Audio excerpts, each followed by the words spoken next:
سلام عادی، چطوری؟ آقا مشتاق دیدار. قربانت، چاکریم. چه خبر؟ بخیر. همچنین. قربانت. من تازه از سفر رسیدی فکر بله. کنم. سلام به دوستان عزیز. من محمد هستم. سلام دوستان، منم هادی ام. موتورم هم بروجک. ماشین منم کمپر تیو. امروز می‌خوایم یه ویدیو بسیار خفن بگیریم. 2 تا سبک سفر رو می‌خوایم معرفی کنیم. سبک موتور که میشه کروز. سبک کروزه تقریبا. که ماشین من هم کمپر ونه، راجع به چالش‌ها، هزینه‌ها، امنیت، نمیدونم تجهیزات ماشین، موتور صحبت می‌کنیم. تا انتهای ویدیو ما رو همراه باشید. سابسکرایب بهتون نره. بریم ویدیو رو با هم ببینیم. بفرما.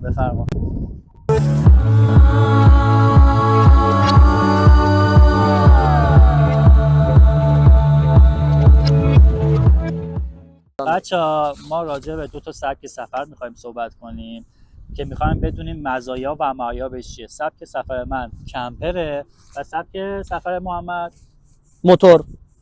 این به این سبک چی میگن محمد؟ حالا جان ببین، به این سبک از موتور میگن کروز. یعنی در واقع موتوریه که بسیار راحته و خیلی تو جاده و حتی داخل شهر خیلی باش راحتی. اما داخل شهر یه سری چالش‌ها داره هادی. چند مدل سبک سفر با موتور داریم؟ ببین سبک‌های مختلف با موتور هستش، اما معروف ترین سبکش یه دونه سبک کروزه، یه دونه هم سبک ادونچر هستش که این 2 تا سبک درسته هر 2 تاشون تو بحث موتورن، اما خیلی 2 تا سبک متفاوتی هستن، هم از نظر استایل هم از نظر سبک سفر کردن. خب سبک سفر منم که به صورت کمپر ون میگن که تو این سبک سایزا میگن کمپر یا مینی کمپر و سبکای بزرگتر که فول کمپر سایز A تا C که نمیخوام تخصصی صحبت کنیم، ولی خب اونا تجهیزاتشون کامل‌تره. مثلا همون دریشون داخل جای خوابشون مثلا 2 به بالا هسته یا 4 نفر که اینا بهش بحثشون میپردازیم. موضوع اصلی ما این که بیشتر صحبت کنیم که میخوایم کدوم سبک سفر لذتش بیشتره و رفاهش بیشتره. حتما که رفاه کمپر بیشتره به نظرم از موتور. اون که 100% هادی جان، اصلا کلا چالشایی که موتور داره خیلی فرق میکنه و به اصطلاح اصلا خیلی سخت‌تر از ماشینه. شما تو ماشینت زمانی که برفی باشه، بارندگی باشه یا هر چیز دیگه‌ای باشه شما میتونی کامل استراحت داشته باشی، اما منی که با موتور سفر میکنم هیچ وقت نمیتونم همین چیزی رو داشته باشم. یعنی باید سر یه تایمی وقتی حرکت میکنم سر یه تایمی به یه مقصدی برسم که از پیش تعیینش کردم و زمان بندیشو انجام دادم که بتونم کمپمو بزنم. نه تاریکی میتونم داشته باشم، نه خواب راحتی میتونم داشته باشم اگر تو اون تایم نرسم، و چالش‌های از نظر امنیت هم دارم. اما تو خیلی راحت تری، تو اصلا چالش‌ها رو نداری.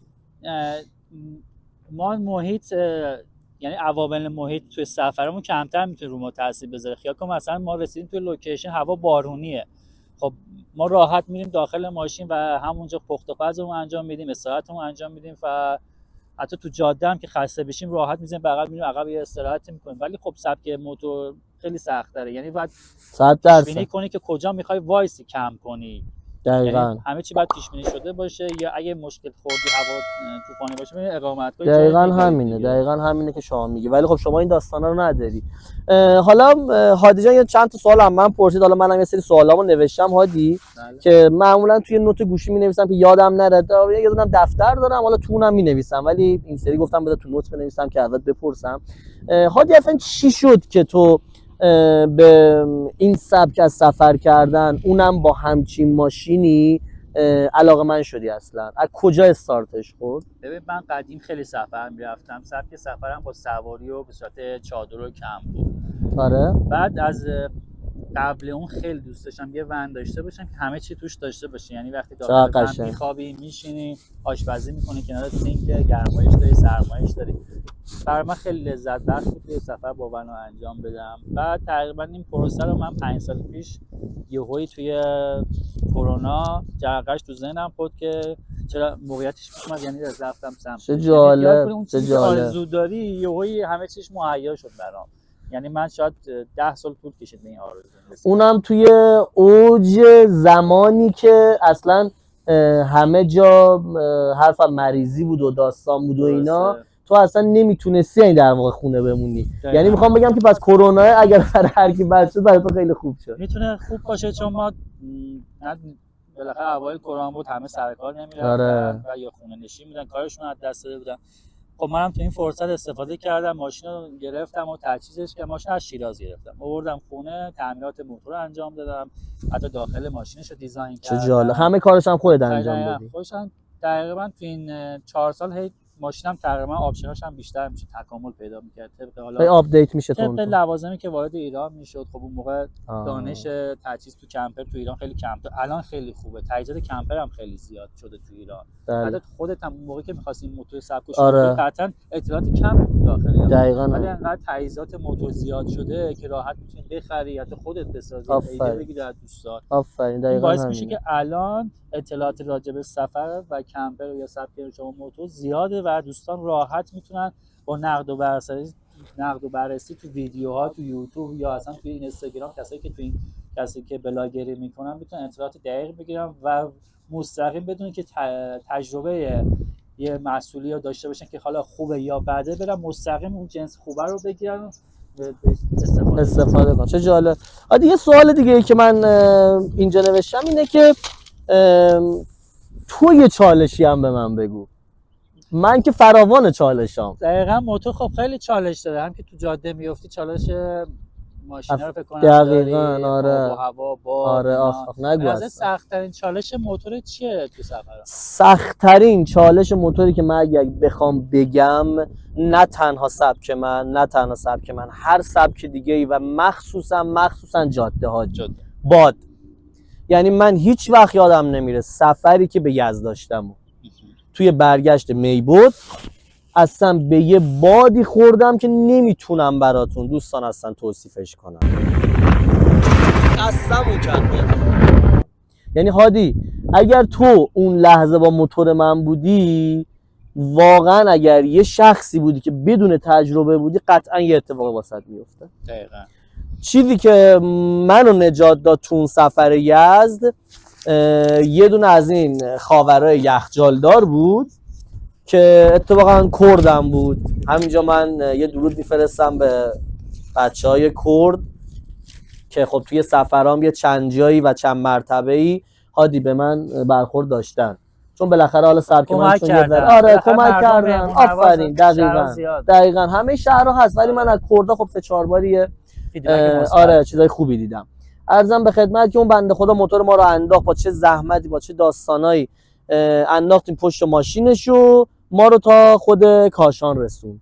واقعا اگر حالا یوتیوب منو داره و میبینه، واقعا ازش ممنونم. همین البته برای من چنین اتفاقایی میفته تو سفر که مردم محل کمک، مثلا من توی سفر قیش به سمت تهران می اومدم، بعد بندرعباس تو جاده لار ماشینم واسه خراب شد. نه. بعد اونجا چون کامیونا می اومدن، کامیونای ماشین گردکش خالی میرفتن، اصلا هم خالی میرفتن. با دوستام که صحبت کردم که ماشینو کجا تعمیر کنم، گفت برگردی بندرعباس. خب خیلی نزدیکه، اونجا لوازم هست، تعمیرکار خوبی هست.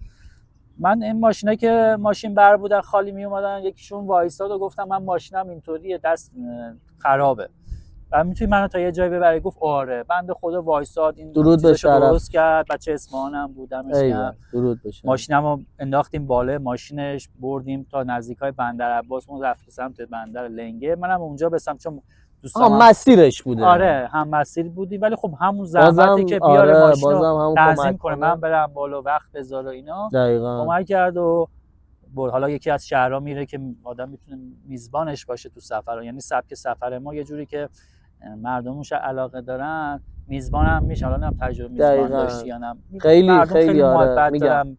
من حالا هر شهری میریم ما رو دعوت میکنن به خونهشون. حالا ما اگه بتونیم حداقل میتونیم یه بازدیدی کنیم ازشون، یه اطلاعات سفر بهشون بدیم. اونا خیلی دوست دارن میزبانامون و در حد توان یه جبران زحمت کنی به اصطلاح. آره میریم خونه‌هاشون، اون بنده خدا حالا زحمت میکشن، بعضی اسکام میدن بهمون، میمونیم. درود به شرفش. ولی خب چیزایی که تو سفر برای من یا تو مهمه این که یه غذای آماده است، یه دوش. یعنی چه من چه حالا ما ماشین من چون حالا بازاره تو خیلی چالشت کمتره تو این قضیه نداره، ولی مثلا یه جا میگه یه میزبانی به ما یهویی تصادفی فالوور باشه یا تو خیابون ما رو دعوت میکنه به خونهشون، در حد یه دوش و یه غذا برای ما انگار دنیایی. آره واقعا اینو راست میگه، واقعا هادی اینو راست میگه. دوستان من این تجربه رو خودم به کرات داشتم چندین مرتبه و واقعا همون یه دوش و همون یه غذا، یه بشقاب غذا و یه دوش واقعا یه جوری رفرشت میکنه هادی که اصلا تو انگار آماده‌ای واسه استارت یه سفر جدید. دقیقاً. انگار مثلا دوباره میتونی یه سفر دیگر از همونجا شروع کنی دوباره بری. بذار من این سوال یه دونم تو بپرس. محمد راجع به موتورت که الان گفتی و چه سبکی و مدل اینا و اینکه میتونی راجع به موتورش یه خودت صحبت بگی. مثلا الان گفتی موتور ادون چیزه کروزه، موتور سبک کروزه. خب یه دونه اول که برندشو به ما بگو، چه سبکی خوبه تو ایران، چند برند داریم، دو تا نام ببر و رابطه بریم سراغ تجهیزات موتور، چه تجهیزاتی تو موتورت داری. خب اوکی هادی جان، ببین تو بحث موتور بخوام خیلی ورود کنیم، همونطور که شما اولش هم خودت اشاره کردی نمیخوام خیلی تخصصی صحبت کنیم، ولی کن این که من اگر بخوام اصل خب خاموش بود کلا هیچی، از اول شروع میکردم، من خیلی حساسم رو ویدیو. عرضم به خدمتت که ببین تو بحث موتور خیلی به قول گفتنی مسائل و حاشیه‌ها هست، همونجوری حالا تو ماشین هم قطعا هست، ولی خب چون سفر با موتور قضیهش خیلی فرق میکنه خیلی چالشاش و حاشیه‌هاش از ماشین بیشتره. من اگر نمونه‌هایی بخوام توی ایران بگم که شما با چه موتوری میتونی سفر کنی، میگم بس خیلی زیاده اما من چند موردشو میگم. یکیش همین موتور سبک منه که به اصطلاح موتور سبک کروز میگن، ولی یه چیزی که هست هادی دقت داشته باش که من این موتور رو کلا جمع کردم، یعنی این موتور خامش اصلا یه شکل دیگه است و 0 تا 100 این کار موتورم کار خودمه، دقیقاً همونجوری که شما با ماشین خودت انجام دادی و بسیار چالش‌ها سر راه قرار گرفته و این یهویی نشده به مراتب. این موتور کم کم به مرور هی به قول گفتنی اینو کم کردم، تجهیزش کردم، اینو زیاد کردم و طبق تجربیات حالا آره نیازها کم و زیاد شده به اصطلاح. این سبک کروزه و به قول گفتنی برگرفته از لایف استایل یا استایل آمریکایی، یعنی استارتش از اونجا خورده و به اصطلاح به اسم میگن هارلی دیویدسون که حالا توی استایل مختلف و شکل‌های مختلفی هستش. سبکای دیگه که من بخوام بگم سبک چاپره، من توی زیرشاخه‌های خودمو دارم الان هادی میگم توی بهش میگن سبک چاپر، اونم یه سبک دیگه است ولی لایف استایلش و اصلا شکل و شمایل موتورش فرق میکنه.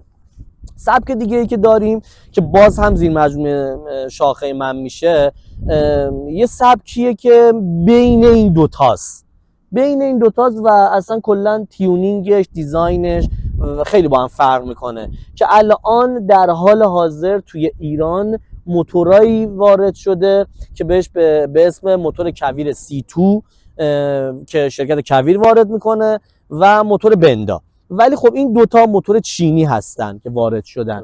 من اصلا این دوتا رو توصیه نمی کنم برای سفر، اونم مخصوصا جاده و سفرهای سنگین. موتور من موتوریه که ایتالیایی هستش اما هند تیون به قول گفتن جمعش کرده، دیزاینش کرده، اسمبل شده هند، ولی موتورش و انجینش در واقع ایتالیایی. چیه برندش؟ موتور اونجر و تا سال 94 هم بیشتر وارد ایران نشد که از سال 97 به بعد اگه اشتباه نکنم یا 98 یا 9 بود، بین این 2-3 سال بود استارتش مجددا خورد و وارد ایران شد. اما خیلی با این فرق میکنه، موتور من موتور کاربراته، موتورهایی که وارد ایران شد موتور انژکتور هستن و من باز هم درسته تو همین سبکه و این شرکت اینو وارد کرده، یعنی همون هندوستان اینو وارد کرده، ولی اصلا برای سفر توصیهش نمی کنم چون انژکتوره و تعمیرکار خوبی هنوز به اون صورت توی تهران نیست دیگه، وای به حال شهرهای دیگه. دقیقاً. خب ماشینای انژکتور جدید هم همینه داستانش، همیشه تعمیرکار نداره. آره چالش خود ماشین خب منم کاربراتور بیشتر کارش خودم انجام. به خاطر همون اصلا راحته، کاربرات هم سوخت و سازش بهتره، سرعتش، قدرتش، انژکتور هم خوبه نه که نباشه، ولی وقتی پشتیبانی نیست، تعمیراتی نیست، داستانه یه خورده اذیت کننده. محمد جان تجهیزات موتورتو به ما نشون بده. بله خواهش میکنم. از جلو من بخوام شروع کنم که از همه چون مهمتره به خاطر این میخوام بگم، یه کیف جعبه ابزار کامله که حالا میخواید داخلش هم یه نگار ریز بندازیم. کامل مجهز از هر نظری که هادی جان شما فکر کنی من داخل این ابزار دارم. و جلو بندی دوباره مجددا بخوام صحبت کنم براتون، زیراندازه که یه وقتایی تو سفرها من میتونم بندازم به قول گفتنی اوکی کنم. یه سری دیگه بحثش دیگه بحث دیزاین شدن و اینجا داستاناست که اصلا به قول گفتنی بخوام توضیح بدم تا فردا باید براتون توضیح بدم. من فعلا اصلی‌ها رو میگم. اینم یه اسلحه بادی مجوز داره، همه چیش اوکیه، حملم با خودم انجام میدم، هیچ مشکلی نیست. ولی خب چیزی که هستش اینه که هر جایی نمیتونم بازش کنم و حالا داستان دیگه، ولی بیشتر صرفا جنبه تزیینی داره. و از اینجا بخوام بگم مجددا باکس دوستان خیلی مهمه. خودت هم این تجربه رو قطعا داشتی. ببین شما زمانی که یه دونه باکس کوچیک میذاری در همین حد، یه صابون میذاری توش، یه چسب و یه سری حالا خرت و پرتای ریز دیگه میذاری، فوق العاده هم جاتو واسه خودت باز کردی، هم که به قول گفتنی مرتبه، آره دم دستره. و اصلی ترین موضوع باکس های بغل هستن که از همه مهمترن. من داخلش خب هر چی که شما فکر کنین میذارم دیگه، آشپزخونم هست و حالا خیلی وسایل دیگه توش میتونم جا بدم، الانم قندمو میذارم توی سر جاش. و مجددا بخوام توضیح دیگه بدم، باکس عقبه که بسیار بسیار کاربردی هستش. اینم همونجوری که مشاهده میکنین هم جای زیادی داره، خیلی وسیله میتونم داخلش بذارم. و اینم مجددا بخوام یه توضیح ریز بدم، کار دست خودمه، بسیارم کار سنگینی بود، پرچالش بود، درست کردم. هم تو کمپام آبی لامپینه ازش آویزون میتونم بکنم، هم زمانی که میخوام برم سفر این باکس نیست کلا. و این پشت من بار میذارم، کش میندازم و کشو مهار میکنم به این بالا. دیگه از چیزای دیگه بخوام بگم، مجددا بازم باکسه که باز داخلش دقت کنید وسایل همراه برای موتورام گذاشتم داخل زاپاس که به قول گفتنی حالا جمع و جورتر باشه. و مجددا یه باکس دیگه که اینور هستش که وسایل میتونید توش بذارید. اینا اصلی‌ها بود که من برای توضیح دادم. یه سری دیگه حالا چیزا هستش که داخل ویدیو دوستان دارن میبینن، اینا صرفا فقط جنبه بیشتر تزیینی داره، اما یه سری کاربردم داره. یه نمونه خیلی خوبش رو بخوام بگم که تازگی درست کردم هادی، این فرمون پایینه. این فرمون پایین رو من بسیار باهاش با چالش روبرو شدم و خیلی چیزا رو باهاش تست کردم. زمانی که من دستم بالا هستش، بالاخره اونجایی که میگفتن اینطوری خسته نمیشی دیگه خسته دیگه میاد پایین خسته نمیشم. زمانی که تو جاده‌های با امنیت بالا هستم و البته آسفالت صاف، من موتور رو میزنم رو کروز. زمانی که رو کروز رفت دستمو از پایین میگیرم. این بسیار محکمه، یعنی اصلا هیچ موردی نداره، تست شده کامل از همه نظر. اصلا نه بازی نمیشه حالا به جای اون مثلا دستتو میآوردی خمش رو این پایین‌تر. آفرین هادی، من چون این استایل دوست داشتم نکردم این کارو. اولویت اولم این بود، یعنی اصلی ترین توضیحی که بخوام بدم و جواب تو رو بخوام بدم اینه. من چون این استایل رو دوست داشتم، یعنی در واقع همین 20 سانتی که شما الان داری میبینی خیلی توی لایف استایلت و اون هندلینگ موتور تاثیر داره. یعنی وقتی زمانی که این بالاست من خیلی تو جاده راحت ترم. این که گفتم دستمو میارم پایین زمانیه که جاده خیلی با امنیتی باشه. و اینا من خیلی جاده بوده که یا شما دیدی 100 کیلومتر 200 کیلومتر من دستم همین بالا بوده، نه خسته میشدم نه چیزی. چرا هادی؟ حالا من یک نکته آخر رو بگم که دیگه بحث این موتور رو ببندیم. به این خاطر من میگم نه بالا اذیتم میکنه نه پایین، به خاطر اینکه زمانی که من تو سفر میشینم، بذار الان یه نشون بهتون بدم بد نیست. من الان اینجوری سوار شدم، شما دقت کنید کامل این پشت من یه هندلینگ خیلی راحتی داره، یعنی در واقع گودی کمرمو تا حدی میپوشونه. زمانی هم که تو جاده هستم خب به این صورت نیستم، قاعدتا خالی نیستم، این پشتم تا اینجا کامل باره و تا این بالا، یعنی یه چیز مستطیلی صاف که هیچ اذیتی نمیکنه. و من تکمو دادم و جا پایی هم که پهن پاهام بالاست دیگه، زمانی که تو جاده هم کروزم میذارم راحت اینو میگیرم. این استایل من در واقع الان شما فکر کنید من تو جاده ام هیچ اذیتی نمیشه، یعنی در واقع کاملا انگار تو ماشین نشستم. مرسی از توضیحاتت. ممنون. میتونی به ما بگی تجهیزات موتورت چقدر در اومده برات با موتور خودت؟ خیلی سوال خوبی کردی هادی جان. ببین نمیتونم یه قیمت دقیقی بهت بگم. از چه جهت میگم؟ از این جهت که به مرور این موتور شدیم. خب یعنی مثلا قیمت موتور چنده؟ الان قیمت موتورم در حال حاضر تو بازار نزدیک 400 تومن. 400 تومان. موتور جدیدی که اومده، خب نه این موتور قدیمی ها. خب. این موتور قدیم اگر پیدا کنی ترتمیز شما 200 250 اینا میتونی پیدا کنی خب. بدون هیچ تجهیزاتی. حالا مثلا تجهیزاتم بریزی چقدر میشه؟ تجهیزاتش هم شما دیگه من معقولش رو بخوام بهت بگم از 50 تومن شما باید هزینه کنی طبق نیاز هر کس. آره طبق نیاز هر کس. اما این 50 تومانی که من گفتم یعنی شما اگر یه آدم بیسیک هم باشی، یه آدم ادوانس نباشی یا به اصطلاح پیشرفته هم نباشی، عادی باشی، تازه میخوای سفر شروع کنی، دیگه باید 40 50 تومن هزینه کنی. شما نمیتونی یه چیز آشغال بندازی، بالاخره پا بزنی تو جاده. درسته. حالا بریم من ماشینم. آره بریم. ادامهش بریم؟ آره برو. خب دوستان بریم حالا تجهیزات ماشینم بهتون نشون بدم. حالا موتور رو که دیدیم، پشت بندش هم ببینیم، ماشین رو میبریم. خب من اینجا تقریبا کمپر خب مثل خونه میمونه دیگه. سیستم کابینتم و آشپزخونم این قسمت قرار داره و خوابم اینجا یه میز بیرونی گذاشتم. اینجا حالا اینجا یه خود شلوغه. اینجا کابینت بندیامه، گازم اینجا، نمیدونم جا ادویه‌ام اینجا، ظرف و ظروفم اینجا گذاشتم، یخچالم این داخله. یک کشو قرار دادم که اینجا که وسیله‌مو می‌ریزم توش و سینکم و تخت خوابمه. حالا ویدیوی کاملش توی لینک این بالا میذارم که ویدیو کامل ماشینمو ببینید. حتی محمدم ویدیو کامل موتورش رو خودش تخصصی گرفته و داخل کانالش گذاشته، اونم میتونید ببینید. دیگه باربند دارم، میرم سایبونه و کلا 2 نفر ماشین تجهیز شده براش که راحت‌تر سفر کنه. دیگه زیر تختم باکس بندی و تجهیزات و خورده لوازم. سیستم آب گرم ماشینم هم به وسیله خود موتور تامین میشه. یعنی وقتی ماشین داغه آب گرم میاد داخل یه مخزنی میچرخه، به صورت مبدل آب گرم رو تامین میکنه. مخزنش هم حدود 50 لیتر داره. حالا جان میتونی موتورش رو نشون بدی؟ موتورش یا جاش بده یا نمیشه؟ داخل زیر صندلیه، یعنی همینجوری هم نشون بده که دوستان حداقل بدونن اینجا موتور این صندلی میخوابه، باز میشه میاد بالا. یعنی زیر صندلی اینا موتور جلوه. بسیار عالی. اینم داشبوردشو 3 نفر راحت جلو میتونن بشن. چه جالب. پس در واقع یعنی 4 نفر با این موتور میتونن راه سفر کنن. با این ماشین بهتره که 3 نفر باشه نهایت. یعنی 2 نفر جلو باشه، یه نفر سفر طولانی که 2 نفر. برای سفرهایی که یه شبه 4 نفر اوکیه. 4 نفر باشه. یعنی بسیار عالی.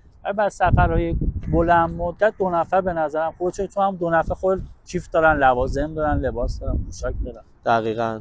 و مدل ماشین من 1978 حدود قیمتش که الان تو بازار باشه بین مثلا 300 350 تمیزش باشه. تجهیز این ماشین هم از طبق نیازتون از 150 تا 300 میلیون میتونه هزینه‌اش کنه. خب صفر این ماشین هنوز هست؟ صفر این مدل یعنی همین مدل دقیقاً؟ صفر نداره این مدل، صفر جدید مدل داره. آها. یعنی این ماشین الان صفرش میشه 2024 که اصلا کلا سبکش فرق کرده. این ماشین مدل 78 ماشینا که میدونی هر سال تغییرات میکنن روشون. صفر این ماشین میشه 2024 که به پول ما الان شاید 7 میلیارد 8 میلیارد پولش باشه. ولی این ماشین نهایت تمیزش 400 تومن قیمتشه. و شاید این ماشین آنتیکش هم باشه، تمیز و فکرش، ولی حدود شاید 400 تومن ارزش باشه. بعد اسم دقیقاً همون جدیدش هم که الان میگی تو بازار 6 7 میلیارده، اونم دقیقاً تویوتا هایس. تویوتا هایس فقط مدلش فرق میکنه با حجم موتورش و داستان. جالبه بدونه این نسل 2 تویوتا هایس. از این مدل پایین‌تر هم داریم که 70 بعد از این میشه 78 83 که فیسش فرق میکنه، 90 دوباره فیسش تغییر میکنه، 2000 فیسش فرق میکنه، 2006 تا 2022 فیساشون یکیه، فقط یه خود تو تغییرات دیزاین داخلی و ظاهری فرق میکنه. بعد از اون دیگه تویوتا تصمیم گرفت که ماشین رو 6 سیلندر کنه، دماغدار کرد که موتورش اومده جلو. یعنی دقیقاً همون موتوری که الان ما نشون دادی شما. آره موتورش بذاری که 3 سیلندر باشه جلو قرار گرفت. ولی اون جدیدا که الان داری میگی موتورشون عقب. آره. بعد اتاقاشون هم فرق میکنه. مثلا از 2006 تا 2022 اتاقاشون هم میدروف داره، یعنی اتاق کوتاه داره مثل من، هم های روف داره، اتاق بلند که آمبولانس‌ها بیشتر استفاده میکنن. خب حالا جا میتونیم یه صندوق عقبش هم ببینیم؟ صندوق عقب که چقدر جا داره و خب من صندوق عقب چون من یاد این ماشین کمپرایی که تو آره. خارجی ها میفتن افتادم میبینم آره. افتادم یه لحظه. اینجا من معمولا صندلی‌ها که الان دیدید اونجا صندلی‌هامو قرار میدم. صندلی یعنی انباریه اینجا بیشتر. دقیقاً از یعنی جایگاه قشنگ ماشین استفاده کرد. آره ببین زیر تختم 3 قسمت شده. این قسمت آخر شده صندلی، میز، صندلی و این چیزا انباری این پشت تقریبا. قسمت وسط تجهیزات مثل پوشاک و لباس و کیف و ساک میزنیم. قسمت یه تیکه جلوتر انباری خشکم میشه که اینجا هم کمدای دیواریمه که لباسای دم دستی مثلا میذارم. اینجا یه دماسنج گذاشتم. اینجا هم که کمدای بغلیه که دوتا هم اونجا دارم. بسیار عالی. یعنی ما هم چطور که تو موتور فضا سازی مهمه، تو خیلی کمپر هم فضا سازی مهمه. شما بتونی از اون کوچیک فضاهای بتونی استفاده کنی و بیشتر امکانات رو ببری. وزنم خیلی مهمه تو تجهیز. من این ماشین رو تقریبا با این همه لوازم با خود ماشین و 2 نفر سرنشین میشه 2 تن. یعنی من تقریبا شاید نزدیک 400 کیلو اضافه وزن داره. دقیقاً تو موتور هم همینه هادی. آره. مرسی از توضیحات خوبت.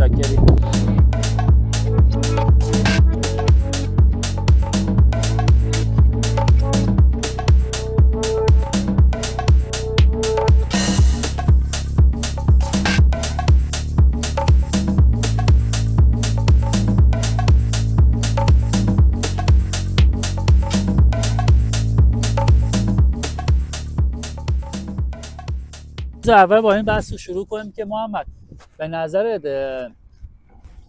راجع به چالش‌های موتورت به ما گفتی چند مورد. به نظر چه حسنی داره سفر با موتور؟ ببین از حسنش که بخوام بگم و در واقع بزرگترین حسنش هادی لذتیه که تو با هیچ وسیله نقلیه‌ای نمیتونی اینو تجربه کنی. من اینو با تمام وجودم بهت میگم. چرا؟ چون از خیلی از بچه‌های کمپر حالا چه تو سبک تو یا چه سبک حالا آفرود یا هر چیز دیگه‌ای خیلی خودشون به من گفتن بچه کمپر معمولا طبیعت‌گردای زاغای راحتی دارن دیگه، خیلی با هم اوکی ان. خیلی‌هاشون به من گفتن که آقا تو واقعا خیلی بیشتر از ما داری حال می‌کنی. ببین شما فقط طبیعت و لذتش میبری، حسش رو قشنگ داری، با عمق وجودت داری درکش می‌کنی، چون عمق وسعت دیدت بازه، کامل بازه. ببین شما تو ماشین نشستی در واقع انگار مثلا فکر کن تو یه جعبه‌ای هستی که فقط سوراخ داری نگاه می‌کنی، ولی موتور همه جا رو می‌بینی. موتور همه جا رو داری می‌بینی. حالا بماند که حالا خطرش هست ولی واقعا لذتش خیلی بیشتره. جالب موتور خوبیشه که شما هر لوکیشن می‌بینی یه لحظه وای می‌سی، می‌زنی بغل، ساعتتو می‌کنی دوباره راه می‌افتی. آفرین، هر جا بخوای شما می‌تونی هر جا خاصی می‌تونی تو کوچه از کوچه. دقیقاً آفرین. یعنی شهر شهرگردیت هم خیلی راحته. نکته خیلی خوبی اشاره کردی و دقیقاً همینه. راجع به هزینه‌های سفر با موتور به ما بگو. بذار من یه دقیقه میکروفون رو درست کنم. یه لحظه حس کردم میکروفون صداش بد داره میفته.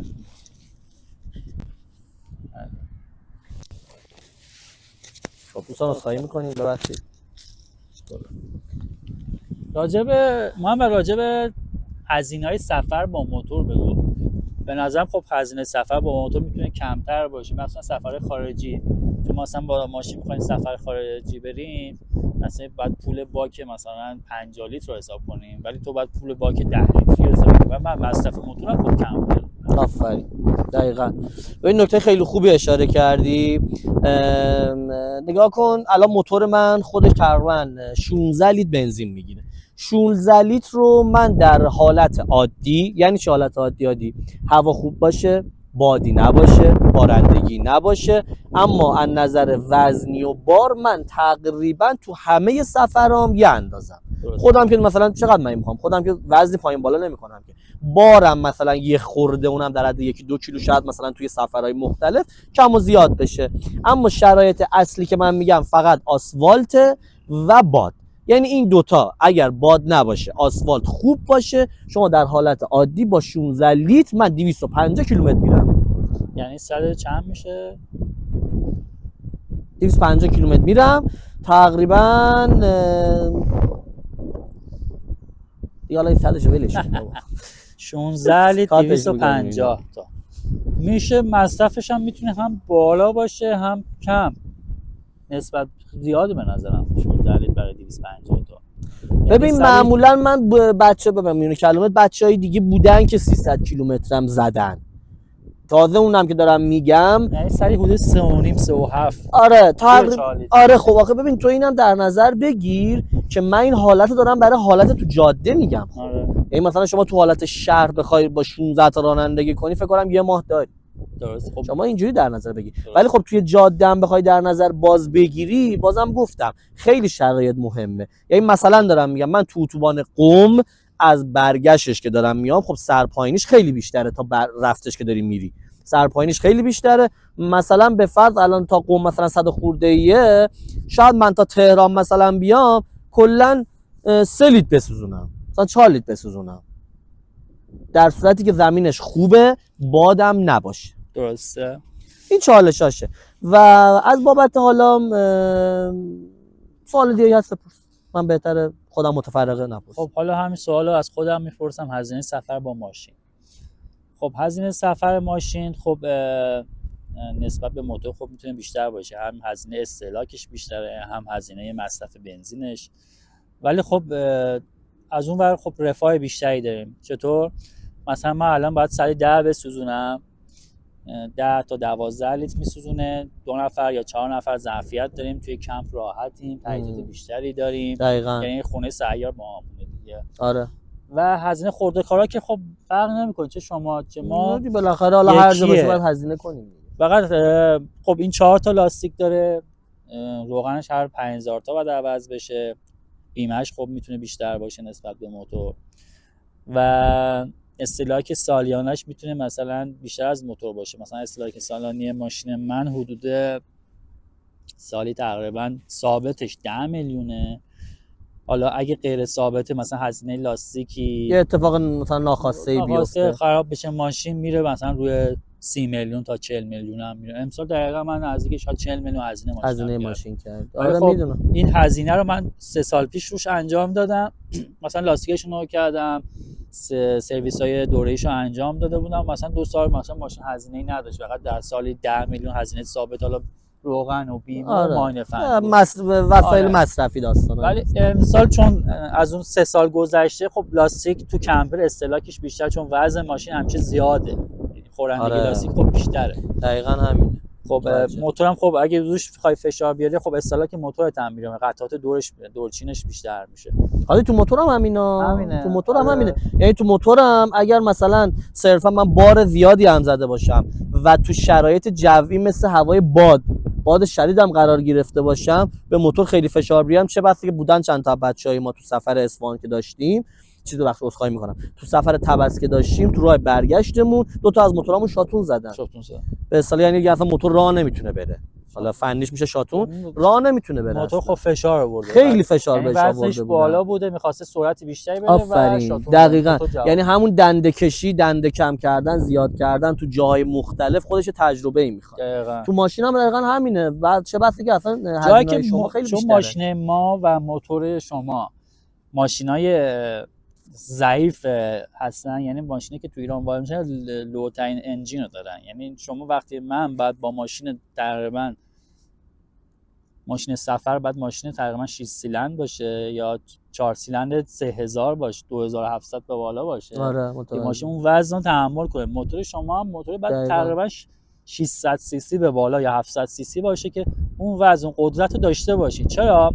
من مثلا موتورم ماشین من 1600 میخوام یه جا سبقت بگیرم، ماشین نمیکشه. درست. آفرین. سر بالایی برم ماشین نمیکشه. باید مثل این کامیونایی که بار زنگی میزنن گوشه آرامی. آره دقیقاً. ما موتورم همینه. موتورم همینه. به خاطر همین ضعف ما باید نیاید فشار بیشتر به ماشینام یا موتورام برم. چرا که سر بالایی بیشتر بتونیم راه بریم با سرعت بیشتر. کلا ماشینای سفری ماشینایی که نهایت سرعتشون نباید بیشتر از 100 تا به نظرم باشه، چون استهلاک ماشین یا موتور میره بالاتر. حالا جاده ها آسفالتش تاثیر میذاره، روی بنزین تاثیر داره، آره باد تاثیر داره، سربالای سرپایینی خود لوکیشن محیط هم تاثیر داره. بخاطر این باعث میشه استهلاک ماشین و یا موتور بیشتر بشه. مرسی هادی. حالا من یه سوال دیگه بپرسم هادی که قطعا سوال خیلی ها میتونه باشه. برای کسی که تازه میخواد سفر رو شروع کنه با ماشین چه پیشنهادایی داری؟ اصلا بذار یه سوال دیگه هم واردش کنم که دو تا سوال با هم جواب بده در واقع.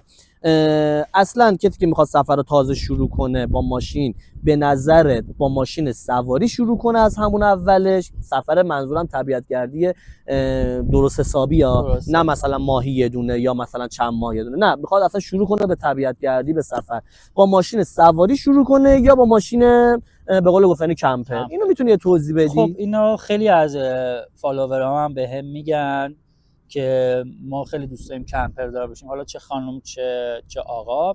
اول اینکه شما باید عشق سفر داشته باشید. دقیقاً. چون هر دقیقاً چیزی که میخوایم وارد موضوع، هر موضوعی، چه کار چه تفریح، باید عشق اون کار داشته باشید. چون هر کاری سختی داریم. یعنی کسی که صبح پا میشه 4 صبح پا میشه میره قله مثلا همین نزدیکی توچال فتح میکنه میاد پایین، اون سختیه رو صبح رو بیدار میشه، سختی راه میشه، ولی میرسه به اون نوک قله لذتشو میبره. یعنی وقتی داره برمیاد انقدر انرژی داره، رویش خوبه. تقریبا سفر با موتور یا کمپر بعد اول عشقشو داشته باشی. مخصوصا موتور که سخته، خیلی سخته. خب من برای کسی که میخواد سفر رو شروع کنه پیشنهادم کمپر نیست اول. یعنی کسی که تجربه سفر نداره اول باید سفر کردن با تور رو شروع کنه. تورای بالا یه خود تورایی که اقامتگاهی هستن. یعنی میگی که حتی اگر خودش یه ماشین سواری هم داره، با ماشین سواری خودش هم نره، با تورایی که میذارن با اونا بره، که حالا یا اونا ماشین جدا دارن کسی یا کلا سفر رو شروع نکرده اول با تور بره. چون تو تور باعث میشه شما خودتو بسنجی و بتونی ببینیم به آدمای بیشتری تو تور هستن، باعث میشه که شما میتونی ارتباط بگیری. آفرین. شرط تو تور یه خود راحت تره، یعنی اقامتگاه هست، افراد بیشتری هستن، ارتباط می‌کنی، آدمای با تجربه هستن، میتونن با هم دیگه صحبت کنی، تجهیزات همدیگه رو ببینی، آقا تو چه چادری داری، تو چه کیسه خوابی، تو چه لباسی داری. این مرحله اول شروع سفر. یعنی سفر شروع کردن مرحله داره، پله بندی داره. یعنی تجربه رو از اینجا ببر بالا، ببین چیا نیاز داری، اصلا خودتو بسنج، درجه سختی خودتو بدون، همه اینا رو بدون، بعداً بیا سویچ کن مثلا رو ماشین. یعنی کسی هم شروع میکنه به کوهنوردی با کفش و کتونی اولیه میره با لباس خونگیش، بعد میره تو کوهنوردی تو راه میبینه 2 3 تا کوهنورد با لباس خوب وایسادن، آقا چه لباسی بگیرم از سرما من نجات بده. یعنی تجربه سفر دیگران استفاده کنه. بعد از اون بره سراغ که تجهیزات، یعنی وقتی توی سفر یه خود خوب دیده علاقه داره، میتونه چالشش و سرما گرماشو بپذیره، میتونه سفر کمپی با ماشین شخصی شروع کنه. یعنی این پروسه شاید 1 سال طول بکشه با ماشین شخصی که یه تجربیاتی به دست بیاری کم کم تا بفهمی چی کاره. با ماشین شخصی میره، دوباره میتونی با ماشینی که تورای شخصی میبرن بره. چرا اینو بهتون میگم؟ اول که بعضی از سفر کردن میترسن، فوبیا دارن، ترس دارن، تجهیزاتو نمیشناسن، چجوری چادر بزنن، چجوری کمپ کنن. وقتی شما این مرحله میگذره تجربه تو سفر بیشتر میشه و اون موقع راحت‌تر میتونی تو آینده تصمیم بگیری که ماشین بعدی که میگیری یا ماشین آفرود باشه یا ماشین کمپه. چون بعضی خیلی دوست دارن آفرود داشته باشن، کمپه، چون این دوتا اصلا موضوعش فرق میکنه. ماشین آفرود ماشینی که شما خیال کن تجهیزات کم داری، دوباره باید تو سفر جایی که بری که یه لوکیشنی بری که سخت میره، ولی ماشین آفرود میره، ولی اونجا دوباره باید مسافت کم بزن، یعنی چادر بزن چه بارون باشه، فقط راحت‌تر توی لوکیشن خاصه رو بهتر رفت. ولی ماشین کمپر ماشینی که از اون اول با رفاه داری میری تو سفر، یعنی همه چی داره، یخچالت پوشد، مجهزی کاملا، به قول خود یه خونه سیار باهاته دیگه. من مثلا 2 سال شروع کردم تور کمپر اجرا میکنم. چه جالب، یعنی با ماشین تو تورم پس میبری؟ آره، مثلا کسایی که کلا سفر کم میرن یا مثلا کمپینگ میرن یا با من سفر میکنن، تجربه تور کمپر میاد که ببینن ماشین که این سفر اصلا به دردشون میخوره، این هم لوازم، این همه هزینه، واقعا هزینه زیادی هم به تجهیز کمپر. آره دقیقاً همینه. یعنی شما یه ماشینی رو بخری و نتونی باشه کم سفر بری، خب میتونی برات ضرر کنه. اگه ماشینش ماشین حالا مدل پایین هم باشه، یا اگه یه ماشینی بخری که اصلا ارزش قیمتیش اون نباشه و بالا هم بخری، فقط به خاطر که چون می‌خواد سفر باش آره، بری. خیلی ولی یهو جای نگاه می‌کنی اومدن. می‌بینی اصلا دوست نداری، علاقه نداری، چالشاشو نمیتونی درک کنی. دقیقاً. بعد یهو میفتی تو داستان که واقعاً. وای بعدت میاد و فلان، این اصلا کلا باعث میشه خیلیا- حتی از سفرم زده بشی. خیلی اومدن ماشین خریدن، یه سفر رفتن، 2 سفر رفتن، یا اصلا سفر نرفتن، پشیمون شدن، ضرر کردن، ماشین فروختن. آره دقیقاً. من ازم بعد مرحله آدم سفر رو بره. شاید تو آینده شما ون لایف رو دوست داری الان، ولی تو آینده سبک سفر عوض بشه، کوله گردی براشون خیلی مهمتر بهتر باشه، یا سفر با ماشینش شخصی. یعنی اون هزینه‌های سفر، اینم راستی نکته رو بهتون بگم، سفر کمپر یا آفرود به درد هر کسی نمیخوره. آره میدونم منظور کسی کمپر میگیری که بتونه حداقل یه هفته تو ماه سفر بتونه بره، یا نه بگی آقا من کارم یه جوریه، 15 روز سفرم، 15 روز اون که خیلی اینطوریه، 15 روز آفم، 15 روز خونه کارن. یا یه سری میتونه مثلا 3 ماه کار کنن، 3 ماه برن سفر، 1 ماه برن سفر. اونو به درد اونا میخوره. به درد آدمایی که تایمشون آزاده، خیلی بیشتر، یه هفته بیشتر برن خوبه، چون این همه هزینه سالیانه بیمه و لوازمی که توی این ماشین حالا آره واقعا با این اوصاف الان اصلا آره نمیصرفه که داشته باشن. بعضیا پولشو دارن، عشقش هم دارن. آره که اونا خب جزء آدمای خیلی کمی هستن. یا بازنشسته هم خوبه. متأسفانه بازنشسته ایران که فقط ولشون کنی برن بشینن تو پارکا منچ و شطرنج، نباید اینطوری باشه. چیزا بازی اگه کنن. بازنشسته‌های عزیز ما حالا این ویدیو رو می‌بینن، الان خوبی که هستش گروه‌های کمپری هستن که تعدادشون زیاده و فصلی هم سفر می‌کنن، یعنی بازنشستن همه. یا یه خونه اجاره یعنی دادن، فقط یه صنفی ان که آره. بازنشستن. به گروه‌هایی هستن که مثلا تابستون همه یه علاقات شمالن، یا مثلا آره میدونم چی قشنگ اردبیلن. الان که سرد شده میرن کیش و سواحل جنوب و قشم. یافی میبینی یارو الان 3 ماه تو قشم میمونه، بعد عید کم کم شروع میکنه که جاده خلوت شده، پا میشن برمیگرده میاد تهران گرمسیرتر. یعنی ببخشید میان سمت جایی که حالا اونجا گرمسیر بوده، گرمتر میاد، میشه، یا جای خنک‌تر، متعادل‌تر. یعنی برمیگردن به شهر خودشون که خیلی ها اینطوری سفر میکنن. منم تقریبا پارسال 4 ماه قشم بودم. امسالم فکر کنم بری. آره امسالم تقریبا شروع میکنم سفرمو. من چون بازنشسته نیستم و کاری که ندارم پشتیبان بشه، هزینه‌های درآمدم که حالا این موضوعش هم خودت هم جواب بده. آره ما معمولا باید کار کنیم، در بیاریم، بریم تو سفر هزینه کنیم. یا اینکه مثلا یه پلنی بچینیم که تو سفر بتونیم درآمد کسب کنیم. حالا پلن من تو سفرم که یه تجهیزات کافه کوچیک گرفتم، قهوه و چای تو سفرام بدم، تو لوکیشنایی که حالا تو سفرم به چیزه توریستیه، مثلا به شهرها که میرسی، آره. تو شهرها که وای میسی، مثلا سواحل جنوب خب یه لوکیشن توریستی داره که هیچ امکاناتی نیست، ولی خب خوبم هست نیست، یا خوبم هست نمیدونم بگم حالا مثبت یا نه، چون فکر یه طبیعت بکریه اونجا، بعدن کانکس بزنن. به خاطر همین نباشه خب بهتره که مردم بیان اونجا اگه میخوان کاسبی کنن با ماشین شخصیشون یا وانت اینا محلی ها. آفرینم پیشنهاد خوبیه، مثلا خدمات بدن دوباره برگردن که به اون لوکیشن بکرم آسیبی نرسه. آفرین. نه نکته خیلی خوبی اشاره کردی. و هادی اون بحثی که الان گفتی خیلی مهمه، اینکه ببینید بچه‌ها شما اگر واقعا میخواید سفر کردن رو شروع کنید، من حالا اینجا یه جمع‌بندی میکنم، این که فرق نمیکنه، دقیقاً همینو میخوام بگم الان. یه جمع‌بندی میکنم از صحبت‌های هادی و یه چیزایی هم خودم اضافه میکنم. ببینید شما اگر میخواید کلا سفر کردن رو شروع کنید، این که میگیم سفر کردن رو شروع کنید از نظر ماها، اول ویدیو هم اول صحبت‌های هادی هم که سوال ازش پرسیدم بهش گفتم کسی که میخواد در ماه 1 بار سفر بره، 2 بار سفر بره، یا مثلا کلا میخواد اصلا شروع کنه به طبیعت گردی، الان ادامه صحبتاش بخوام بگم، ببینید فرق نمیکنه شما چه با موتور بخواید برید چه با ماشین بخواید برید، شما در هر صورتش باید یه پشتیبان داشته باشید. حالا پشتیبان میتونه کار کردن باشه، اینکه به قول هادی کار کنید، 3 ماهش شما تو سفر باشید، 3 ماهش خونه باشید، یه هفتهش کار کنید، یه هفتهش خونه باشید، یا حالا هر جور دیگه فرقی نمیکنه. اما چیزی که هست، من اینو چون تجربه خودمه، هادی نمیدونم حالا تو هم تجربه داشتی یا نه، ببین واقعا اگر سفر کردن رو دوست داشته باشید، بیفتید تو خطش، امکان این که از خیلی چیزاتون هم بیفتید هست. درست میگم؟ دقیقاً اینو بهتون بگم، من موقعی که این ماشین رو خریدم یه ماشین سواری داشتم، یعنی ماشین سواری رو بعد نمیتونستم نگه دارم، یا اگه میتونستم نگه هزینه‌اش برای من بیشتر میشد.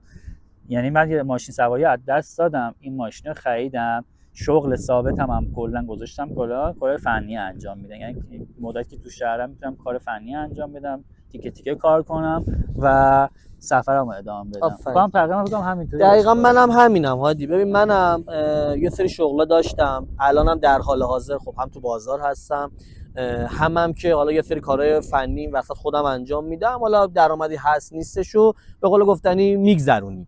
ولی چیزی که میخوام بگم دقیقا همون حرفی که تو الان به من گفتی، واقعا اگر بیافتید تو خط سفر یه اعتیادی واسهتون پیش میاره. این عین واقعیته. چون ببین همش دوست دارید ببینید، دوست دارید بگردید، دوست دارید حال کنید. حالا یه بخش مثبتی داره، یه بخش خب منفی هم داره، اما اگر قسمت مثبتش خیلی زیادتر از منفی، خیلی بیشتره تا منفیش. نمیتونم بگم منفی اونو هم تازه. این که دارم میگم منفی شاید از دید خیلیاتون منفی باشه. از چه جهت؟ از جهت اینکه هادی میافتی تو خط سفر، بعد دیگه مجبوری یکی مثل تو مثلا کارو بذاره کنار، یکی مثل من یه شغلایی که بهش پیشنهاد میشه رو نتونه بره.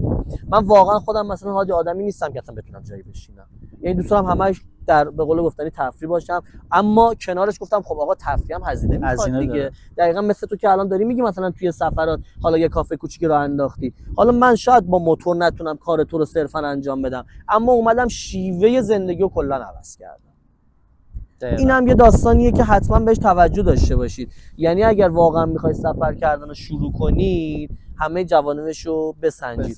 اگر هم که نه نمیخواید سفر کردن رو شروع کنید، یا میخواید یه عالمه عادی باشید که مثلا در ماه یه دونه میره، هر 2 ماه یه دونه میره، 3 ماه یه دونه میره، به قول هادی به هیچ عنوان خرج اضافه نکنید. حالا چه موتور بخواید بخرید، چه ماشین بخواید برای سفرتون، هیچ فرقی نمیکنه. دقیقاً شما اون هزینه‌ای که میخواید بابت تجهیزات بخرید یا ون بخرید بذارید کنار برای تعداد سفرتون کم باشه، ضرر کردید. شما با همون پول میتونید، یعنی با اون هزینه استهلاک و هزینه لوازم میتونید سفرهای خوبی برید. مثلا 10 روز سفر لاکچری برید، با ماشین شخصیتون هتل بگیرید، اقامتگاه بگیرید، یا اصلا با تور برن با تور برن که هم یکی دیگه داره آشپزیشون رو میکنه، یکی دیگه جا گرفته و خیلی داستانه دیگه. فقط شما پول میدید.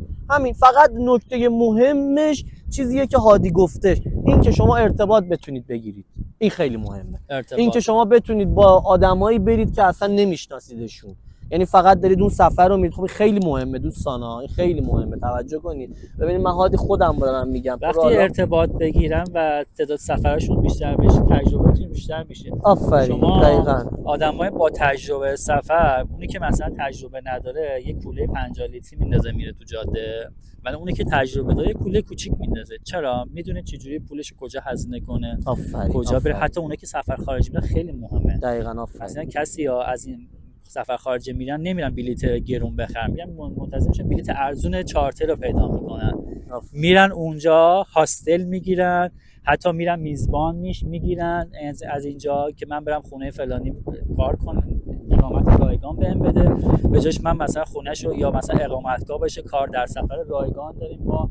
تو ایران هم چنین سبک سفرهایی هست، ولی شما نیازمندی که شما اول خودتو بشناسی، بتونی کجا نقطه قوت بیشتری داری و چی کاری میتونی تو سفر انجام بدی. یعنی اونایی که مثلا ساز میزنن یا کارهای هنری انجام میدن تو سفر، یا میتونن دست فروشی کنن، چیزای دستساز درست کنن تو سفر، خب میتونن بساط کنن بفروشن، خیلی هستن. یا ساز بزنن درآمد کسب کنن. یا اونی که میتونه بره تو اقامتگاه آشپزی کنه، نمیدونم رنگ کنه، کار فنی انجام بده، میتونه تو اقامتگاه حتی تو کشور خارجی اپلیکیشن هست، شما میتونید به ازای کار یه هفته 2 هفته میزبان به شما جای خواب و غذای رایگان. چه جالب. یعنی شما میتونید یک کشور مثل همسایه ما ترکیه یا حتی دورتر، خیلی هم تو این سفر مود شده. خب حالا من اینو نمیدونستم، حالا ببخشید اینو حرفت، من اینو نمیدونستم، قطعا دوستانم نمیدونستن، چون من تو بحث موتورم و اینکه خب حالا داستانم خیلی فرق میکنه. ولی اگه این همچین نرم افزاری هست، اگر میتونی هم لینکشو بذار برای دوستان، من توی کپشن مینویسم. آره هم اسمش حتما بگو. مینویسم مثلا یک برنامه کوچ سرفینگ، یه برنامه‌ای که به اسم فارسی میشه کاناپه راحت، یعنی کوچ سرفینگ یه اطلاعاتی داره که میزبان میگه. یعنی من الان توی تهرانم، میخوام برم تایلند، میرم تو بخش کشور تایلند، میام من میخوام این روز تایم بیام، کسی میزبان من میشه. خب کسی که میخواد میزبان بشه اول باید اعتماد کنه به من، یعنی من ریویو داشته باشم تو ایران، چند تا سفر برم، چند تا عکس بذارم، برم اونجا حالا میزبانم منو ببینه، یا خانومم. خب چه خانوما راحت‌تر کنه، آقایون خود سخت‌تر باشه، خب تاثیر داره.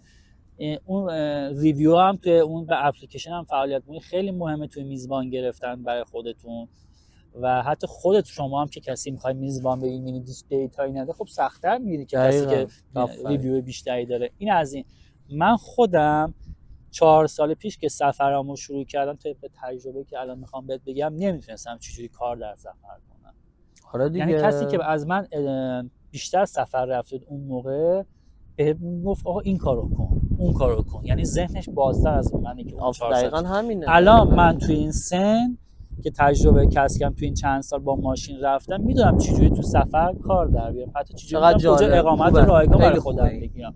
این باعث میشه که خب این باعث شده که من سفر بیشتر رفتم، با آدمای سفری بیشتر ملاقات کردم، با آدمای با تجربه صحبت کردی. یعنی من حوزه آدمای یا دوستای اطرافم آدمای سفری شدن.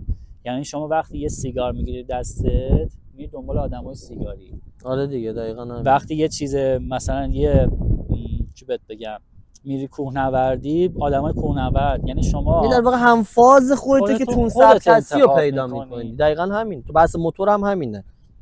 و جالبه سفر سفر یه جوری که آدما رو یه سمتایی میبره خودش، مثل موج دریا میمونه که پیش بینی نشده است و یه چیزای هدیه بهت میده، خودت اصلا تعجب میکنی. یعنی میره تو سفر، یه آدمایی میان سر راه قرار میان بهترین حالو بهت میدن، یه آدم غریبه یه روز رو یه جوری بهت حال میده. بارها تجربه اینو داشتم. دقیقاً درست دارم، چون سفر درست لذتش میبری. دقیقاً درست میگی. دقیقاً همینه. مخصوصا این که اصلا حالا من خودم خب هادی الان 4 سال، من تقریبا از سال 93 4 دیگه سفرامو شروع کردم با موتور. هیچ وقت نمیدونم، اولین سفری که من رفتم هادی دماوند بود، این بغل راه دوری هم نیست و اولین جاده من اصلا کلا با موتور بود و اینم به اتفاق یکی از رفیقام افتادن تو داستان. چه موتوری داشتی؟ اون موقع هم داشتم ولی این نبود. من الان 3 تا از این موتور عوض کردم و در حال حاضرم الان یه دونه ای دارم و یه دونه ساده شو دارم که در واقع اینجوری نیستش، ولی خب این بیشتر برای ولی خب اون موقع من سبک سفرام به صورت کمپی بود. اصلا منم از اول همون کمپی بودم. فقط میخوام بگم که منظور من استارتش که زدم همین حرف تو، یعنی اصلا نمیفهمی به کجا میخوای برسی و رفته اصلا شخصیتت هم تغییر میکنه و چه بسا این که اگر خیلی سفر بری اصلا کم کم یه آدم خیلی آرومتری میشی، آفرین پخته‌تری میشی. چالش‌های زندگی دود خیلی تاثیر نمیذاره مخصوصا وقتی که سفرت زیاد آدمی که تو سفر میره، اینو بهت بگم، این نکته خیلی خوب اشارهش کردی، آدمی که زیاد سفر میره انعطاف پذیریش خیلی بیشتر این واقعیت. وقتی میاد تو شهر یه اتفاقی، یه چالشی برام راحت‌تر هضمش میکنه. آره. یعنی آدمایی که تجربه از قدیم میگن تا باید سفر به پخته‌تر بشی. حتی آدمایی که میخوای بشناسی هم باهاشون سفر برو.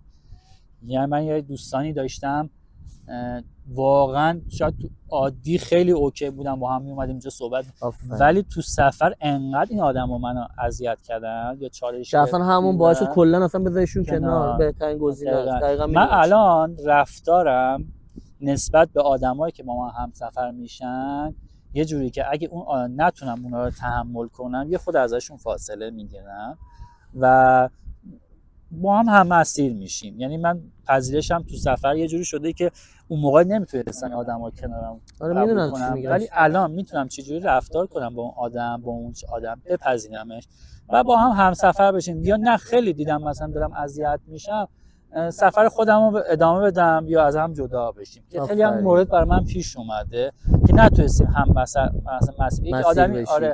من آدمی هستم که دوستم از لوکیشنی که میرسم خیلی لذتشو ببرم. یعنی مثلا میرسم که لوکیشن بک، دوست دارم یه روز، 2 روز، 3 روز حتی اونجا کم کنم، برم اطرافشو بچرخم با ماشین. ولی یه آدمی با همسفر شده دوست داشته یه شب بمونه اونجا. میدونم دقیقاً متوجه حرفت هستم. این باعث شده که خب من بهش بگم خب تو دوست داری جدا بشی یا بعد با من باشی، یا نه اگه دوست داری شما برو لوکیشن بعدی تو بگرد، منم مثلا خودم میرسم، یا نه تو ادامه سفرتو بده، برگرد خونه‌تون، سفر تموم شه، من میخوام مثلا یه هفته بیشتر برم. دقیقاً منم همچین چالشو دارم هادی. حالا این بحثم بگیم و به قول گفتنی دیگه ویدیو رو حالا اگه ما چیزی نگفتیم فکر کنم امنیت. ببین یه امنیت هم خیلی مهمه. یه سری آره. خانوما هم میگن آقا ما نمیتونیم. من یه اشاره کوچیک البته کردم بهش ولی تو نگفتی. خب راجع به امنیت چون تو طول میبری به خاطر این میگم. آره. تو بیشتر ببین توضیح امنیت بده. تو سفر بازم دوست همون تجربه است. تجربه که شما تو سفر پیدا میکنین میدونین کجا کمپ کنین کجا.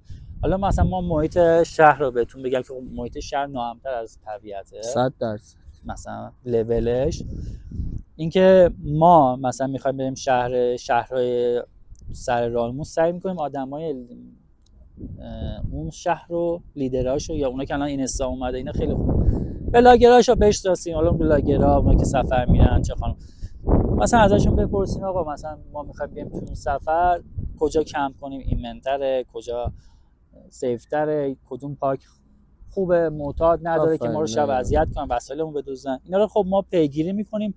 طبیعت هم به این صورت ما خب از لیدرهای محلی کمک میگیریم. مثلا من بارها شده که از لیدرهای محلی درخواست کردم تو اون شهر، خیلی هاشون خودشون اومدن ما رو تیز کردن، استقبال کردن. یه سری هم خودم پیدا کردم ازشون سوال کردم و به عنوان تشکر به عنوان مثلا یه روز مثلا هزینه بهشون دادیم ما رو ببرن یه لوکیشن خوب. یعنی اینم خیلی مهمه. این خیلی به صرفه تره تا مثلا یه لیدر نهایت چقدر هزینه داره؟ مثلا شاید مثلا بیشترین هزینه شما داشته باشه 500,000 تومان 300,000. بعضی هم پولی نمیگیرن از شما. اینم شده ما رو بردن یه لوکیشن خوب معرفی کردن، حتی جای بکر بردن، پیاده روی رفتیم با هم دیگه، با هم بودن، با هم اومدن کمپ کردیم یا حتی ما باشون کمپشون شرکت کردیم. یعنی یه توری داشتن اصلا آخر هفته اجرا می‌کردن، ما ازشون درخواست کردیم با یه هزینه دادیم ما رو بردن گردوندن و یه کمپ مناسب هم بهمون معرفی کردن. این خیلی چیزه. ولی تو شهر بوده که رفتیم کمپ کردیم این معتاد اومده شب دیدیم با ماشین اومده یه تکون می‌خوره، یه چراغ چیزی کلا تو شهر داستانه، دزدی‌ها تو شهر، ناامنی‌ها بیشتره. و اینکه اگه روستاها میرن، روستاها خب سیف‌تره، با مردم محلی ارتباط گرفتن هم که از نکته‌ای که داشتیم میگفتیم ارتباطو بگیرید. آره میدونم. مثلا وقتی وارد روستا میشی یه سوپرمارکتی یا محلی قدیمی هستن صحبت کنیم باهاشون، میگم من میخوام توی روستا برم کجا کمپ کنم، خب باهاشون کجا بریم کمپ کنیم، کجا سیف. بسیار شده دوستانمون با دوستاشون با خانواده‌شون رفتن اینا رو دعوت کردن تو خونهشون، اگه احساس ناامنی کردن بردنشون تو خونهشون، پذیرش کردن، گفت آقا بیا تو خونه ما نمیتونیم، ما وسیله داریم کم داریم، دعوتشون قبول نکردن، در حد دم خونه یا حیاط خونه باغ خونهشون رفتن که مزاحمت ایجاد. آره میدونم. خیلی مردم ایران واقعا مهمون نوازن. شما اصلا یه سفر خارجی برید متوجه منم زیاد توجه کردم اینو تو سفرها. حالا اگر منم بخوام از امنیتم بگم، همون بحث اولش که داشتیم صحبت می‌کردیم من اشاره کردم. من یه دقیقه گوشی من نگاه کردم چه سوالایی ازت نپرسیدم. از اینا رو که گفتیم، امنیت هم گفتیم، تجهیزات ماشین و موتور هم گفتیم، تجربه سفر هم گفتیم. حالا اگه سوالی هم مونده دوستان بپرسن. آره میتونن پیام بدن، حالا چه توی یوتیوب چه توی اینستا فرق نمیکنه، حتما پاسخگو هستیم. بعد عرضم به خدمتتون که حالا منم یه اشاره کوچیکی کنم. سلام. بله آره بفرمایید، خواهش میکنم بفرمایید، در خدمت. سلامت باشید. بعد عرضم به خدمتتون که اگر منم بخوام یه اشاره‌ای باز کنم به قسمت امنیت که دیگه این مبحث کلا جمعش کنیم، من خیلی داستانم بیشتره هادی. من خیلی داستانم از نظر امنیت بیشتره. یعنی همون اول صحبتام هم که داشتم در مورد سفرام میگفتم یه اشاره بهش کردم. من باید سر یه تایمی استارتمو بزنم، حالا از هر شهری که میخوام استارت بزنم سفرمو شروع کنم، تهرانه یا به هر جای دیگه یا از شماله به هر جای دیگه فرق نمیکنه، باید کامل با زمان بندی باشم. حالا تو قطعاً به اندازه من تو این مبحث شاید چالش نداشته باشی. روز خوش، به سلامت. شاید تو چالش نداشته باشی، یعنی به این صورت که مثلا حتما باید سر ساعت فلان حرکت کنی، حتما باید ساعت فلان جا بری، تو نداری اینو قاعدتا. نه من شب راه میافتم کیشه میرسم همونجا استراحت تمام شده. ولی من همین چیزی ندارم. یه نکته خیلی مهمی که هستش، آفرین یه چیزی الان گفت یادی من یادم اومد، به هیچ عنوان ما موتور سوارا نمیتونیم تو شب رانندگی کنیم. مخصوصا سفرهایی که اولین سفرمونه داریم با موتور میریم. هر چقدر هم که از قبلش از موتور سوارای دیگه یا به قول تو لیدرایی که حالا توی شهری هستن به قول گفتنی اطلاعات کسب کنیم، باز هم نمیتونیم تو شب رانندگی کنیم. امنیت شب خیلی داستانش فرق میکنه با روز، از نظر زمین، آسفالت، جاده، باد و خیلی چیزای دیگه که نمیتونی پیش بینی کنی. چرا؟ چون اولین مسیریه که شما داری میری. مثلا همون سفر یزدی که من برات مثال زدم، باده، خب اولین سفر من بود به یزد. من اصلا تجربه اینو نداشتم که میبود همچین بادی قراره به ما بخوره و چی شد که این باد خورد. حاجی شاید جالب باشه، حالا هم تو بدونی هم دوستان که دارن الان این ویدیو رو نگاه میکنن. ما روزش رسیدیم به میبود، هوا بسیار عالی، آروم. ببخشید عذرخواهی میکنم، شبش رسیدیم به میبود، هوا بسیار عالی و آروم. خب گفتیم بذار شب اینجا بخوابیم، در حالی که وقتم داشتیم ما، یعنی تا کاشانو بریم ما تایم داشتیم، ولی گفتیم ولش کن بذار شب اینجا استراحت کنیم، کمپمون رو بزنیم، فردا صبح راحت با آرامش و با راحتی حرکت کنیم بریم سمت به قول گفتنی کاشان و ادامه مسیرمون به سمت تهران. ما شب که موندیم اونجا، صبح که بیدار شدیم، اصلا جو هوا کلا 180 درجه فرق کرد. یعنی شبش که ما رسیدیم هوا فوق العاده عالی، اما روزش بسیار باد بدی افتاد، بارندگی پشت بندش شد و این که زمانی که ما ماشین رو انداختیم داخل اون ماشین یخچال داره نزدیک کاشان شدیم، شاید مثلا 50 کیلومتر مونده بود به کاشان، یه طوفان عظیمی به پا شد که حتی ویدیوش تو اینستای من هم هست. یه طوفان عظیمی به پا شد که اگر قاعدتاً اون یخچالی ما رو نجات نمیداد یا ما به سفرمون تو همون باد ادامه میدادیم و پیش میرفتیم، قطعاً تو اون طوفان یه اتفاقی میافتاد. طوفانی بود که اصلاً نمیتونستی اینجا رو ببینی. دقیقاً شما اون لحظه یا بعد یه جا میرفتی، یه جایی میگرفتین، یه جای محیط امن، یا اسکان داده میشدیم یه جایی که از اون خطر دور بشیم، یا اینکه واقعا تو همون خطر به جرئت میتونم بگم موتور یا داستانی میشد یا خودمون داستان میشدیم، چون واقعا هیچ جا نمیشد ببینی. من میگم طوفان شن دیگه، طوفان شن بود، خیلی بدتر، اصلا چیز عجیب غریبی بود اصلا. ولی خب اونم بعد آدم که میخواد سفر کنه آب و هوا رو چند یه هفته قبلش، خب ما همین اشتباه رو کردیم، چون گفتیم که سفر میبود رو میرسیم و حالا شب استراحت میکنیم، فردا صبح میخوایم بریم دیگه. نمیدونستیم که انقدر در عرض مثلا 12 ساعت هم نه کمتر از 12 ساعت انقدر شرایط جوی هوا میخواد تغییر کنه. اینم از نظر امنیت که حالا بابت موتور من گفتم. هم امنیت کمپی داشتی ناامنی؟ نه خوشبختانه تو این 7-8 سالی که من دارم سفر میکنم خدا رو شکر نداشتم. خب یه دلیل اصلیش هادی میتونه این باشه که من با برنامه‌ریزی خب رفتم جلو. یعنی اینکه آقا من گفتم ساعت فلان باید حرکت کنم، ساعت فلان باید تو همچین لوکیشنی باشم که مثلا به فرض شهر یزده یا حالا هر جای دیگه فرق نمیکنه، این که تو شهر هستیم حداقل، و اینکه وارد شهر دیگه میشی دیگه تایم خیلی برات مهم نیست که حتما ساعت 10 شب کمپ بزنی یا 11 شب کمپ بزنی. انقدر وقت داری که تو اون شهر بالاخره بگردی تا یه لوکیشن امن رو پیدا کنی واسه کمپ زدن. من سر این دارم میگم که شما سر تایم باید حرکت کنی و سر تایم برسی. خب اینم از این ویدیومون. امیدوارم که حالا تا اینجا دوستان یه سری حالا سوالات و پاسخاشو گرفته باشن از این ویدیو و این ویدیو جذابی بوده باشه واسهتون. اگرم حالا یه خورده طولانی شد ببخشید، ولی خب ما سعی کردیم که طولانیش کنیم به این خاطر که خیلی سوالایی که از ما میپرسن رو جواب بدیم و چالشایی که دو تا سبک متفاوت میتونن داشته باشن. آره چون دو تا سبک خیلی متفاوته. هادی راستی یه چیزی برای اینکه دیگه ویدیو رو کلا جمعش کنیم، یادت اصلا چجوری اصلا منو تو آشنا شدیم؟ ما تو سفر شاید برای دوستان سوال باشه اینکه اصلا چجوری آخه یه همچین سبکی با یه همچین سبکی مثلا آشنا علمود داشتیم میرفتیم تو پایان بنزین، دو تا موتور وایسادن، بعد گفتیم آقا ما داریم میریم علمود، گفتم اونم داشتم میرفتیم، هم مسیر بودیم. یادش بخیر. ما رفتیم و لوکیشن فرستادیم، دوستان اومدن به ما ملحق شدن، رفتیم دریاچه دیگه. از اون موقع دوست شدیم با هم. سال 1400 بود فکر کنم. دقیقاً 1400 بود. بعد توی بهارم بود، بهار که آخرای بهار بود. آره تو اردیبهشت فکر کنم خرداد اینا بودش که تو سفر علمود هم داشتیم برمیگشتیم، خوردیم به یه بارندگی بسیار شدیدی، ولی خب بسیار لذت بردیم. اون هوا هم انقدر سرد نبود، ولی خب بارندگی بالاخره رو موتوره. شما هر چقدر مجهز باشی، هر چی هم بپوشی، باز بالاخره رو موتور قضیهش فرق میکنه. اینم از این ویدیو. امیدوارم که مورد استقبالتون قرار گرفته بوده باشه. هر سوالی داشتید اومدی ویدیو رو تهیه کردیم با هم دیگه، هم قربانت، هم من اطلاعاتمون رو در اختیار دوستان گذاشتیم که بتونن راحت‌تر سفرشون رو برن انتخاب کنن، برن برن که تصمیم بگیرن اصلا چه سبکی دوست دارن، اصلا چه جوری میتونن سفر برن. هم من در خدمتتون هستم بابت پاسخ به سوالاتتون، هم هادی جان. مرسی. پایدار باشید. کانال من و تیو کمپر، کانال محمد که وروجک، وروجک ساب کنید، لایک کنید، هرچی هم میخواید کامنت بذارید، ما جواب میدیم. در اصل وقت پیج منم تیو کمپر، پیج خودت دقیقاً پیج منم همون وروجک دوچرخه، وروجک آندرلاین دوچرخ، و اسم کانال یوتیوب هم که الان دارید مشاهده میکنید. بسیار عالی. حالا این ویدیو خداحافظ شما.